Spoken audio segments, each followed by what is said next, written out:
I've been thinking about this topic for some time, and I find it funny how this isn't the first time something like this comes up. Way back in the day, there was a YouTuber who sadly is no longer with us that talked about review scores and how they were a detriment to how we perceive video games. Mostly because the vast majority of people will often ignore the review itself and just look for whatever arbitrary number is attached to it just so they can decide if they want to play the game or not. As the years have gone by, however, I am starting to notice a trend that has become even more unhealthy than simply being people ignoring the details of a review in favor of looking at the score, unreasonable standards, and an addiction to confirmation bias. Let me elaborate, and I'll stick to video games for my point. Anytime a video game comes out with near-perfect review scores, it tends to take the entire internet by storm. Either because it came from a well-known developer and it was something we heavily anticipated, or it was something that took everyone by surprise, going viral and showing us that we came close to missing out on a true gem. Events like these are special, of course. They're the most memorable part of the year, and they're also the rare moments where people on the internet stop being at each other's throats and get to sit back and remember what it is like to be alive and feel joy. The problem is, there are parts of the internet that are growing addicted to that kind of feeling, and as a result, a mentality has formed where anything short of a 90 on Metacritic is being perceived as either garbage or something to dismiss so you can play it on Game Pass or buy it in a Steam sale. Not that I blame some of them. AAA games are getting more expensive despite the industry bringing in record profits, and a good number of games have been marketed relentlessly out in the open, only to either overpromise and underdeliver, or coming out in a shameless broken state that needs months, if not years of patches.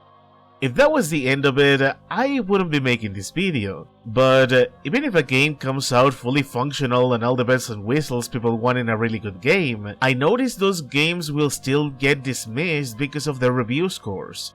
Gems that are either different or are just good games in general getting buried because of this strange obsession with wanting to play the best and only the best. Considering what this channel is about, it should be obvious I don't agree with this mentality. It may be a hot take, but the very idea of only ever playing games with perfect scores and Game of the Year candidates kinda bores me. Hence why I was finally able to put into words something. Not so much that review scores should be abolished altogether, but rather, review scores are not enough. At the time of this recording, for example, Dead Island 2 is about to launch. It probably already did by the time the video is up, but I'm still going to use this to make my point. Right now, the Metacritic score is in the mid-70s, getting 7 and 8s across the board, and a general consensus that for a game that was stuck in development hell for an entire decade, this is still a really good game. Just looking at the Reddit thread, I know, just give me a moment, there's already comments mentioning how they are disappointed by the review scores, with some even lambasting the game for not being more than what it is, especially after being stuck in production for so long.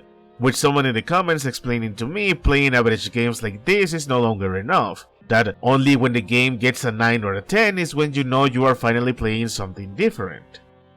The biggest reason I disagree and I am bored by the idea of only playing perfect games is that for an industry of this size, with the ungodly amount of games that release every year, this is putting an unnecessary limit to what you can find enjoyable.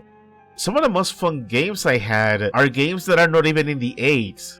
They are games that can be flawed and janky, games that can have a really good and unique ideas, but get bogged down by silly writing or a small detail here and there. I can only imagine and get sad by the number of hidden gems I would have missed out only because an arbitrary number trying to tell me if I should or shouldn't play it, or if the peer pressure of people convinced that a number is the be-all and all of the discussion had influenced me or I had listened to it.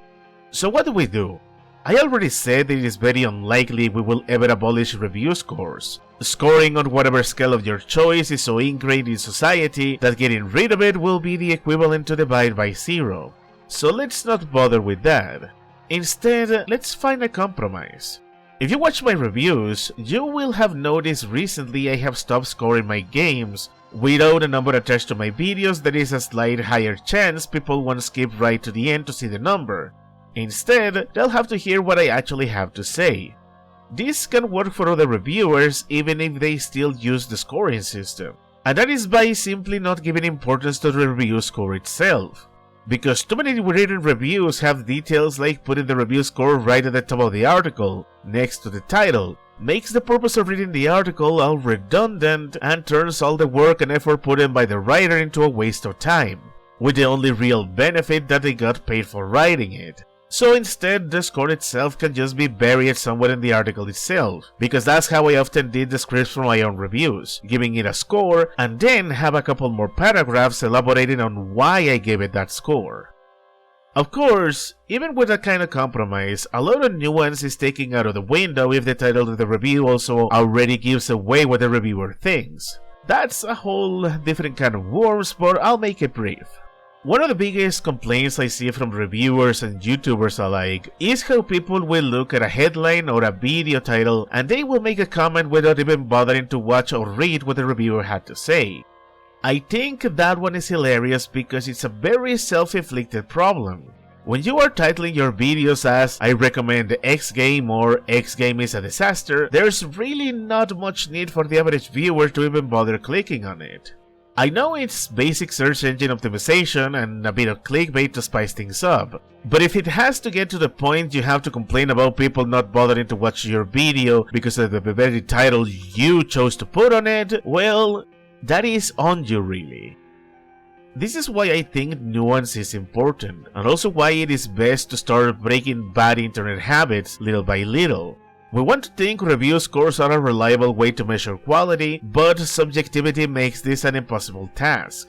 As they say, one man's trash is another man's treasure. But it's not like reviewers and YouTubers are the only ones with bad habits. There's a good chance any of you watching this video have had a moment where you played a video game, enjoyed it a lot, and you couldn't wait to get online to look for reviews and to talk about it on social media, only to find out reviewers and the public opinion think different from you. I have been guilty of this myself. We think we want to look at the general consensus, but in reality, we are looking for confirmation bias. We want our enjoyment of the game to be validated and justified, and we hate it when peer pressure makes us believe our enjoyment was somehow wrong.